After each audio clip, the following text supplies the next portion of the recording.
et le rasoir ne passera pas sur sa tête. Comme elle restait longtemps en prière devant l'Éternel, Élie observa sa bouche. Anne parlait dans son cœur et ne faisait que remuer ses lèvres. On n'entendait pas sa voix. Élie pensa qu'elle était ivre et lui dit: jusqu'à quand seras-tu ivre? Va cuver ton vin. Anne répondit: ce n'est pas cela. Mon Seigneur, je suis une femme à l'esprit abattu. Je n'ai bu ni vin, ni poisson, et ni vente. Mais je penchais mon cœur devant l'Éternel. Ne réponds pas ta servante pour une femme légère. Ne prends pas ta servante pour une femme légère. Car c'est le trou plein de ma douleur et de mon chagrin qui m'a fait parler jusqu'à présent. Élie reprit la parole et dit: pars en paix, et que le Dieu d'Israël exauce la prière que tu lui as adressée. Nous prenons notre deuxième texte, dans Luc, le tout premier chapitre aussi.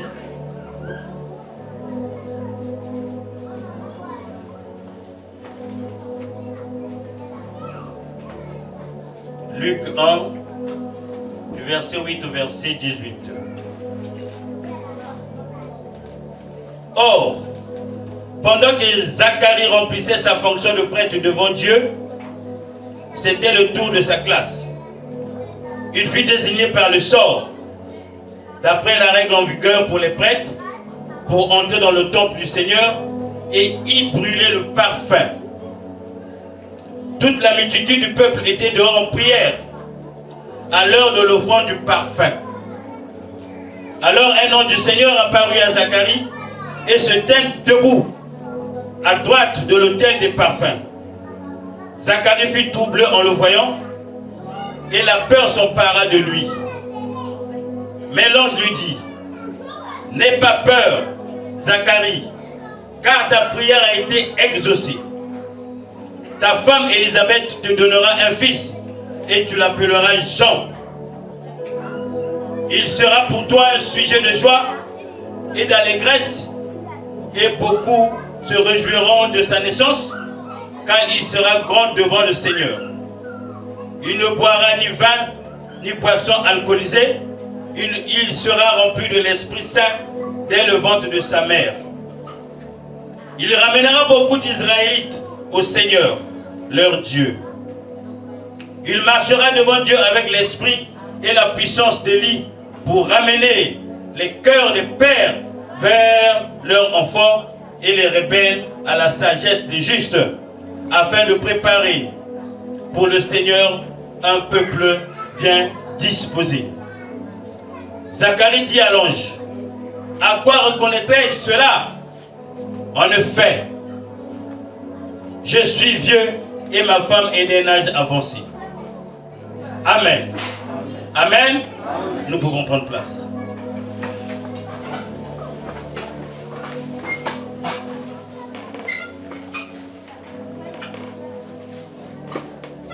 Notre thème intitulé l'exaucement d'une longue prière.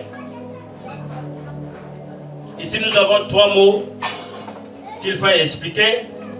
La prière tout au long de ce mois, nous l'avons définie comme une intimité, notre relation, notre communion avec Dieu. Nous avons dit la prière, c'est parler à Dieu, parler à son Père. Et l'exaucement tiré du verbe exaucer, c'est accorder à quelqu'un ce qu'il a demandé.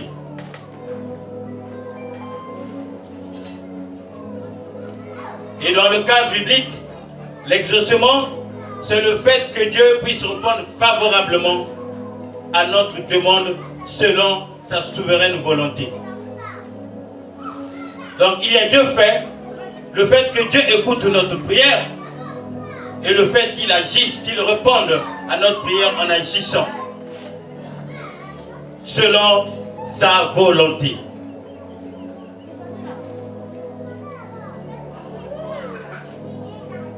Et les deux textes que nous avons lus nous nous présente deux cas de figure différents. Le premier texte nous parle d'une femme, Anne, qui avait une rivale, Pénina.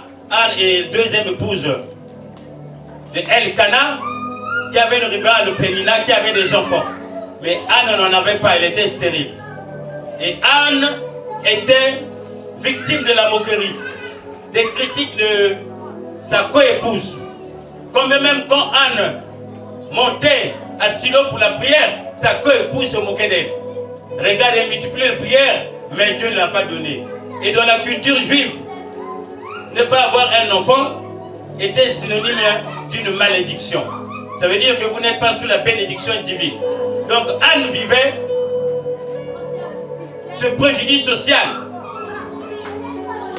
Et Anne vivait dans un foyer, dans une famille avec un conflit. Il y avait des contradictions. Et la deuxième figure, nous avons ici Zacharie, un serviteur de Dieu, avec sa femme Élisabeth, mais qui n'ont pas d'enfants.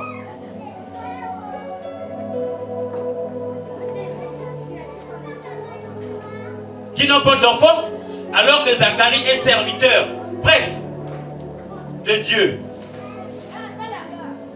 Alors aujourd'hui, nous allons parler de l'exaucement d'une longue prière.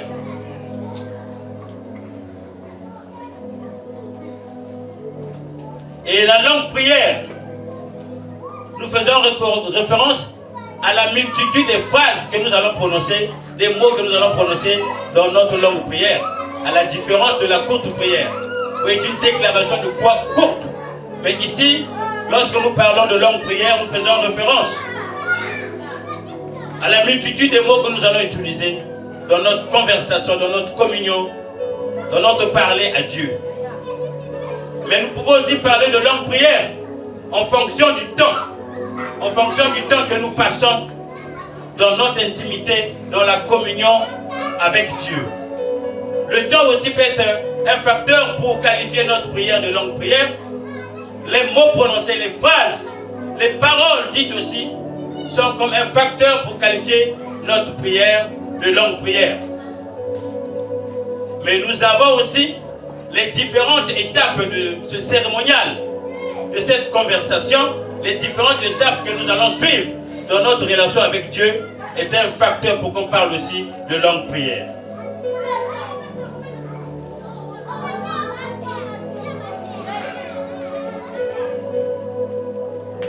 Donc, à quel moment parle-t-on d'une longue prière, d'une intimité avec Dieu exaucée?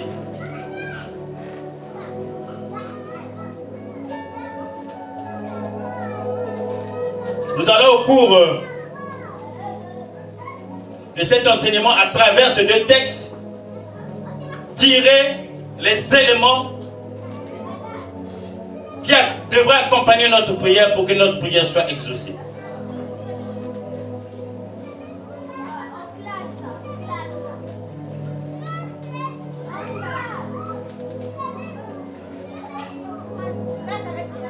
Dans le premier texte, Anne vivait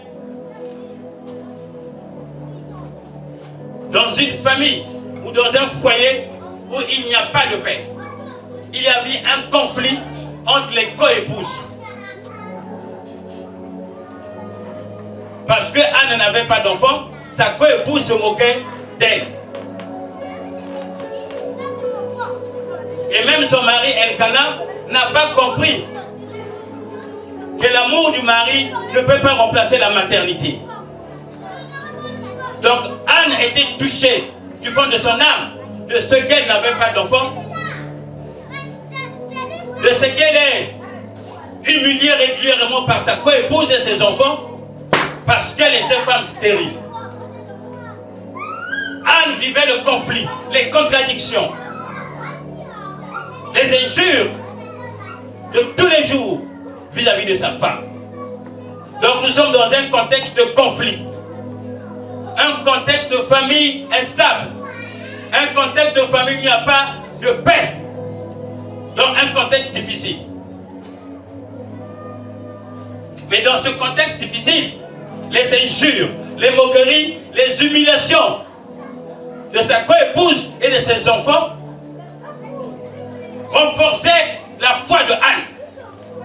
En croyant que j'ai un Dieu, je crois un Dieu qui existe.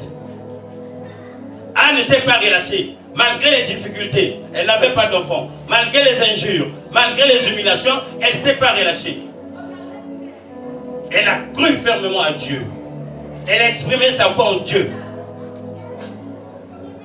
Dans la prière. Donc le premier élément que nous tirons de ce texte, c'est la foi en Dieu malgré la réalité sur le terrain. Malgré que la réalité était stérile. Malgré la réalité, c'est que sa coépouse avait des enfants. Anne, dans le fond de son cœur, s'est dit, la réalité n'est pas la vérité. La vérité, c'est que j'ai un Dieu qui pourvoit aux besoins. Et elle s'est mise en prière dans la foi.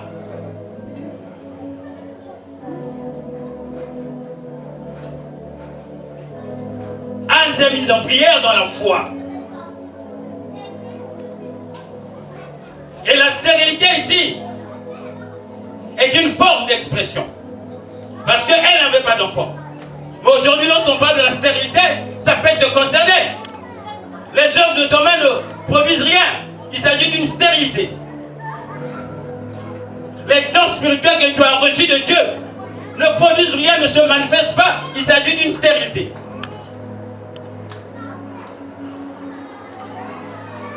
Oui, il s'agit d'une stérilité parce que le monde fonctionne par comparaison. Comparaison, Pénina comparait ce qu'elle a comme descendance et comparait la descendance d'Anne. Anne n'avait pas de descendance, mais elle avait une descendance. Donc par comparaison, aujourd'hui toi aussi, tu es comparé ou tu te compares aux autres. Aux autres, parce qu'eux ils réussissent. Nous étions dans la même classe, lui il a eu son examen. Et toi tu te poses des questions. Mais Anne, dans la difficulté, dans la stérilité, est restée dans la foi.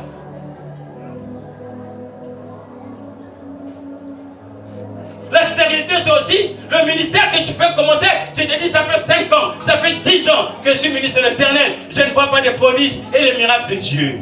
Ce matin, on te rappelle, Anne dans la difficulté, Anne dans la comparaison. Tournez les yeux vers l'Éternel par la foi. Et le Seigneur l'a dit, sans la foi, nul ne peut plaire à Dieu. Donc le premier élément pour l'exaucement de nos prières, c'est la foi. Parce que la prière, c'est comme si, je prends une illustration, on partait chez le président de la République.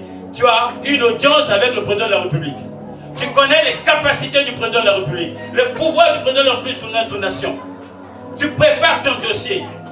Tu sais que tout ce que je vais demander, c'est lui. Il peut me donner une lettre de recommandation pour qu'on m'embauche.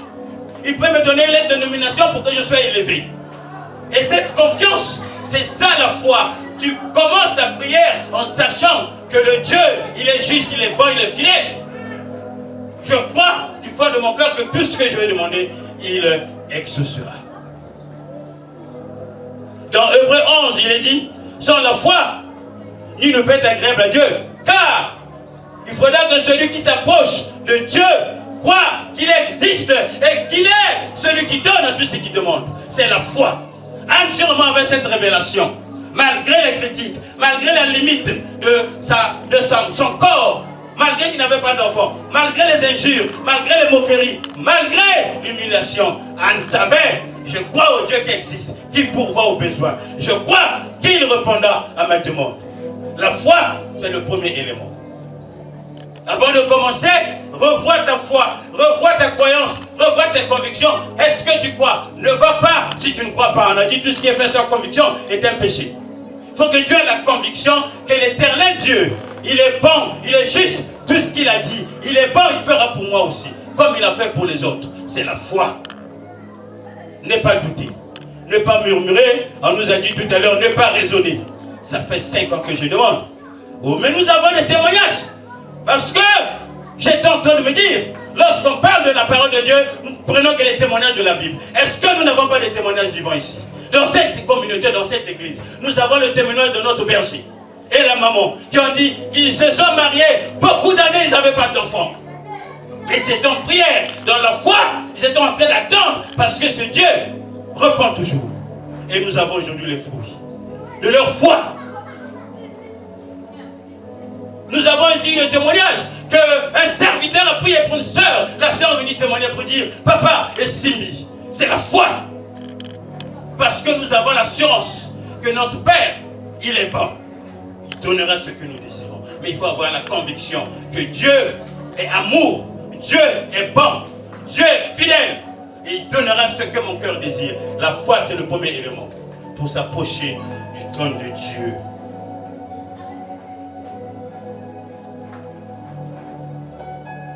Maintenant que tu as exprimé ta foi, il y a un manque de connaissance de la part de Dieu, de la part des croyants. Beaucoup de gens pensent que la prière, c'est simplement étaler une liste des désirs et des besoins. Nous faisons de Dieu un boutiquier où on peut aller et acheter ce que nous désirons. Mais ce matin, je vais te rappeler, ou je vais te dire, qu'il y a dans l'esprit de l'homme 3 aspects qui l'approchent de Dieu. Dans l'esprit de l'homme, il y a 3 aspects qui l'approchent de Dieu. Qui l'approchent de différents aspects de Dieu. Le premier aspect, ce sont les actions de grâce. Le premier aspect, ce sont les actions de grâce. On peut le lire dans Colossiens 3, à partir du verset 15 jusqu'au verset 17. Là où Paul parle à l'église de Colosse et leur dit, soyez reconnaissants. L'action de grâce, c'est reconnaître la bonté de Dieu. C'est reconnaître ce que Dieu a fait jusque-là pour toi. Et la grâce, c'est dire merci. En Italie, en espagnol, on dit gracias. Nous avons l'habitude de dire gracias. Dire merci à Dieu.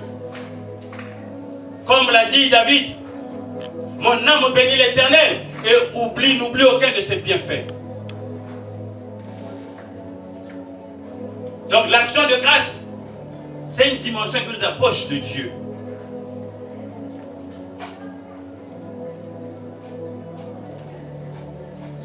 Mais aussi nous avons la louange. La louange comme approche du trône de Dieu. La louange, c'est reconnaître la grandeur de Dieu. La louange, c'est reconnaître la grandeur de Dieu. Tu reconnais qu'il est bon, mais il est aussi grand. Parce qu'il est le créateur de toutes choses. Toute chose a été créée par lui, pour lui et par lui. Qu'il est grand notre Dieu. Il est grand l'Éternel. Il est le maître des armées. Il est celui qui coordonne l'univers.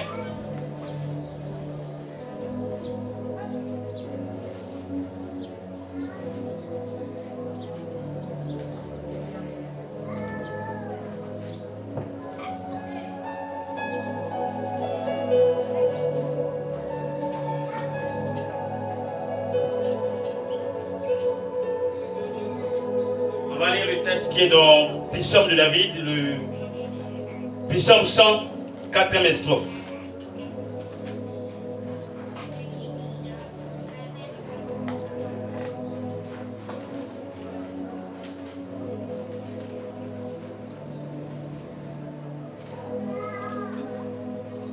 Lisons au nom de notre Seigneur.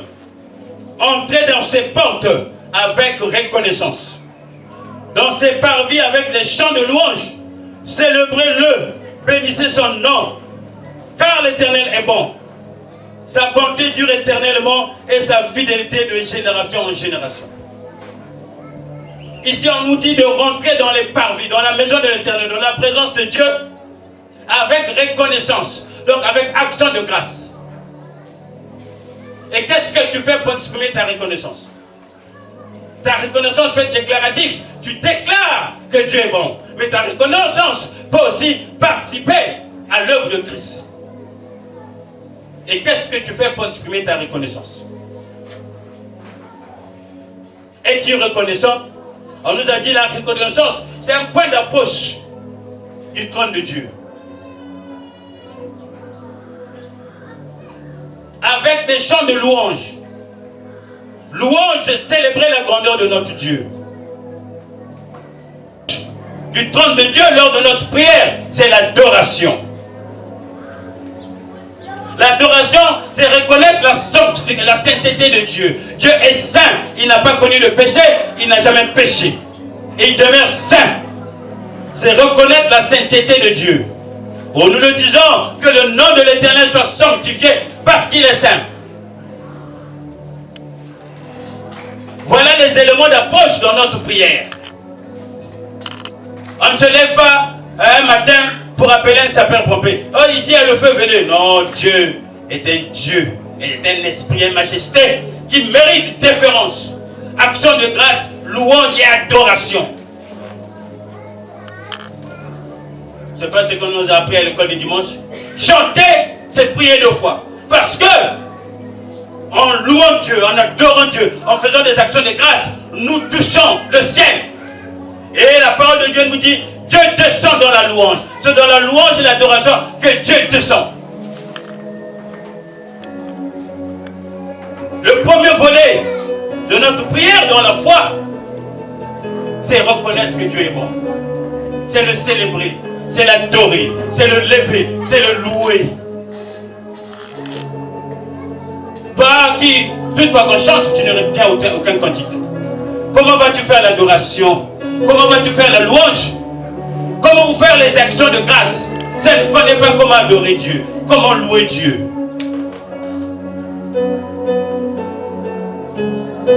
Par nos déclarations, par des cantiques, nous allons adorer Dieu. Nous allons louer l'Éternel. Nous allons rendre des actions de grâce. N'est-ce pas que nous disons Dieu Tout-Puissant? Quand je regarde tout autour de moi, tout ce qui existe, oh, comment c'est coordonné? Oh, tu es grand. Parce que jusqu'à ce jour, aucun homme n'a pu expliquer la relation qui existe entre les eaux et la terre et le ciel pour qu'il n'y ait pas des événements troublants. Mais il y a une cohésion parfaite. Il y a un esprit, il y a un être vivant, le Dieu créateur qui coordonne ces choses. Il est grand. Et c'est ce que nous faisons lorsque nous sommes au culte. La première partie, nous la dédions à l'adoration, à la louange, aux actions de grâce. Voilà les éléments qui devraient nous conduire dans notre présence à Dieu.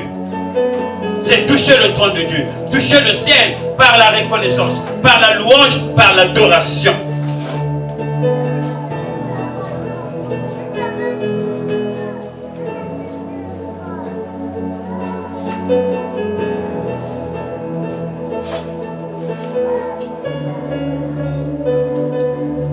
Parce qu'on nous dit que Anne se leva après que l'on ait mangé et bu à Silo.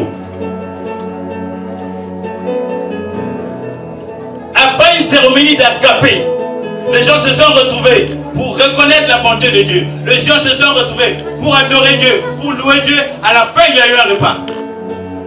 Donc Anne sortait de cette circonstance d'adoration, de louange et d'action de grâce à Dieu. Ensuite, elle sort et s'isole pour prier. Elle s'isole après l'adoration, après la louange, après les actions de grâce pour prier. Parce que le ciel s'ouvre par l'adoration, par la louange.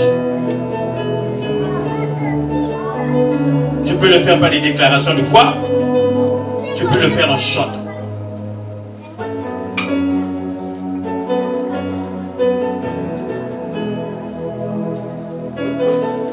Donc le deuxième élément de l'exaucement de nos prières longues, c'est l'adoration, la louange et les actions de grâce.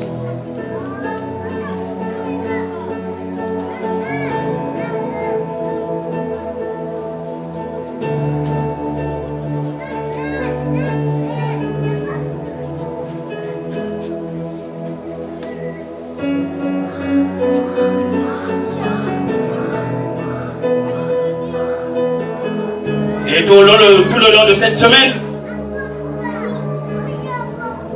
nous allons prier et nous allons parler de la position de prière. Parce que Anne avait une position de prière.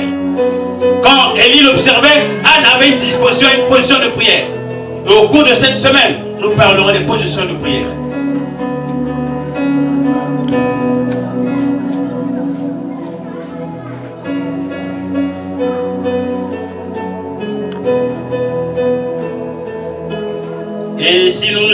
sur le deuxième texte.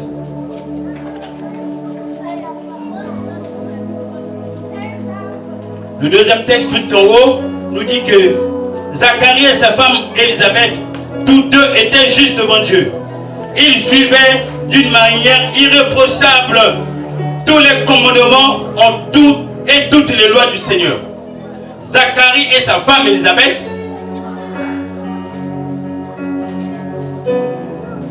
étaient justes devant Dieu. Lorsqu'on parle de juste devant Dieu, ça veut dire qu'ils avaient chacun un cœur pur devant Dieu. Et ils suivaient d'une manière irréprochable tous les commandements et toutes les lois du Seigneur.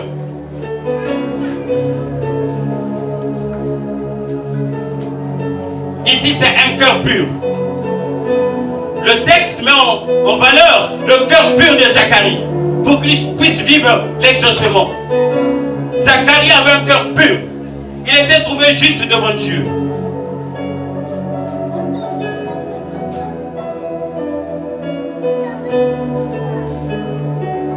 Et la pureté du cœur ici fait référence à la repentance et la confession.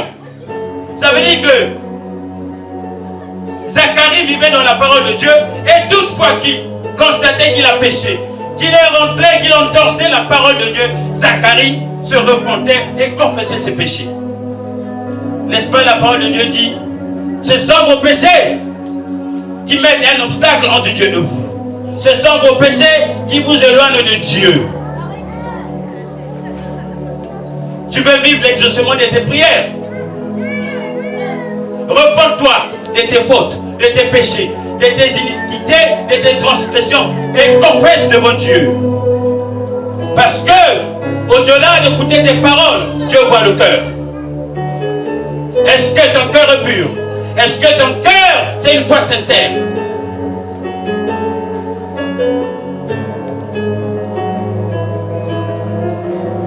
Et la pureté du cœur ici fait référence à l'obéissance. Parce que l'Éternel a dit, si mon peuple sur qui est invoqué mon nom s'humilie et recherche ma face, je l'exaucerai. Alléluia. Alléluia. L'Éternel dit, si mon peuple sur qui EMD, sur qui mon nom est invoqué, s'ils s'humilient, s'ils reconnaissent leurs péchés et recherchent ma face, je vais les exaucer. Non seulement je vais les pardonner, mais je vais aussi exaucer leurs demandes quotidiennes.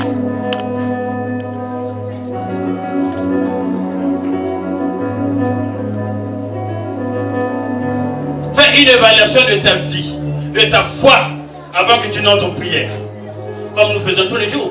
N'est-ce pas qu'à la fin de la journée, on fait le point de tout ce que j'ai fait, de tout ce que j'ai dit, de tout ce que j'ai gagné, de tout ce que j'ai perdu. N'est-ce pas ce que nous faisons? N'est-ce pas ce que nous faisons? Avant d'entrer en prière, il faut te mirer. Regarde ta foi, regarde ton cœur, regarde là où tu as péché, regarde là où tu as endossé la parole de Dieu, les commandements de Dieu. Repends-toi, confesse tes péchés. Il a dit, si vous avouez vos péchés, je suis juste et fidèle pour vous les pardonner.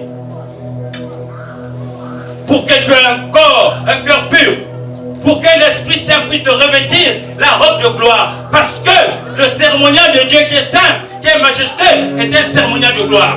On ne peut pas y aller avec n'importe quelle tenue, avec n'importe quelle condition. C'est la pureté, la sainteté. Toi qui veux vivre l'exaucement de ta prière, repens-toi. Confesse tes péchés à Dieu. Pour que tu aies un cœur pur, tu te mettes devant lui. Il est saint.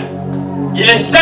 Il est saint. Il est saint. Il faudra qu'on se présente avec un cœur pur devant lui pour vivre l'exaucement de nos péchés. L'exaucement de nos prières. Ne cache pas tes péchés. Ne cache pas tes péchés. Tu peux cacher au pasteur. Tu peux cacher au monde. Mais Dieu voit tes péchés. Il te demande de venir. Repends-toi. Confesse tes péchés. Je te pardonnerai. En ce moment, tu auras accès au royaume messianique, au royaume de Dieu, pour vivre l'exaucement.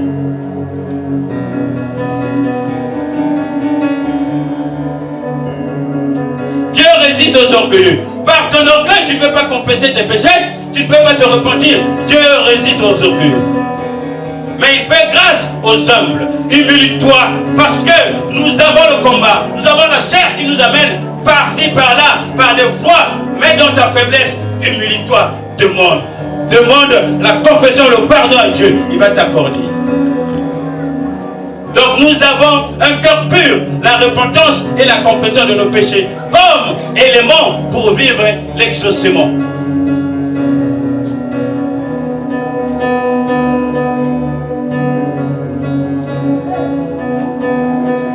Et je bénis le Seigneur parce que ici, lorsqu'on dit confesser le péché, on n'appelle pas les gens devant. Mais dans d'autres lieux, lorsqu'on parle de confession, on vous appelle. Et c'est par la foi que les hommes et les femmes se lèvent pour venir s'agenouiller. Mais je bénis l'Éternel parce qu'on ne le fait pas ici.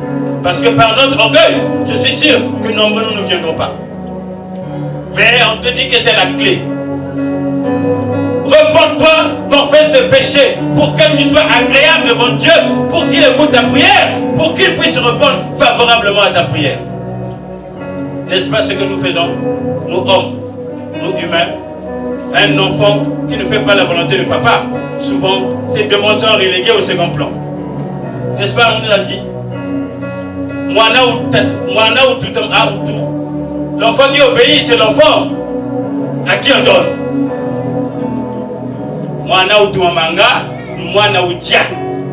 L'enfant qui obéit, c'est à cet enfant qu'on donne tout ce qu'il demande.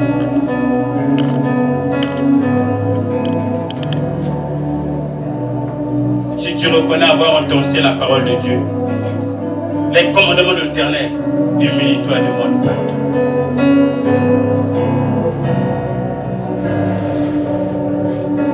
N'oublie pas, ce sont nos péchés qui font une séparation entre nous et Dieu.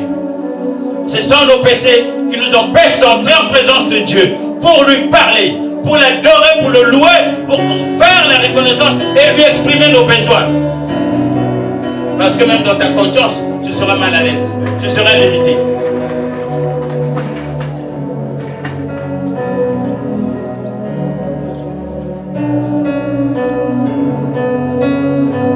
En lisant le texte concernant Zacharie,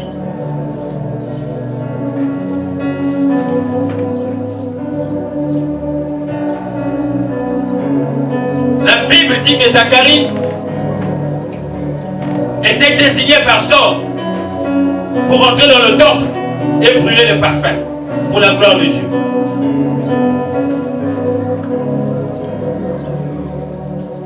Et le peuple juif avait une demande vers Dieu. Ils attendaient l'arrivée du Messie.